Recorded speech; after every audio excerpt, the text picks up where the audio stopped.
Evening. We begin tonight with our coverage of the Terre Haute Mayor's State of the City address. Mayor Duke Bennett takes a look back while planning for the upcoming year. News 10's Rondrell Moore was there and explained some of the major issues Mayor Bennett says the city is facing. From winning Community of the Year to dealing with the tough economy, Mayor Bennett described 2010 as, quote, an interesting year. He mentioned several triumphs in the city's past while revealing some plans for obstacles in the future. Perhaps the most pressing issue is the city's financial situation. Bennett says the budget has been rocked by the new tax cap laws. Here's some numbers for you. This year, the city was able to pay back $10 million on money borrowed. While it may sound like a pretty large sum, get this. Bennett says the city still owes $64 million more.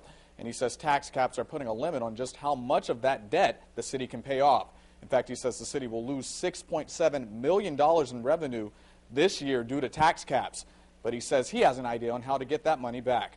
We've got to get some new development in Terre Haute. We've got to get some new businesses, some new homeowners who are paying property taxes. So that's kind of the transition we're making. Another point of discussion was law enforcement. Bennett says violent crimes are actually up 5% from 2009 to 2010. But he says that number is deceiving because last year's numbers are still well below average for the past 17 years. Finally, Bennett is most excited about the new wastewater initiative he wants to start this year. It'll cost several $1 million, but would get rid of that infamous smell by retooling the wastewater utility. Now, Mayor Bennett discussed so much more about the state of the city, everything from future plans for railroads to how they're continuing to fight the crow problem. We placed the entire State of the City address on our website, WTHI-TV.com. Back to you. Mayor Bennett says while we still owe millions for borrowed debts, the city was actually 1% under budget in the general fund.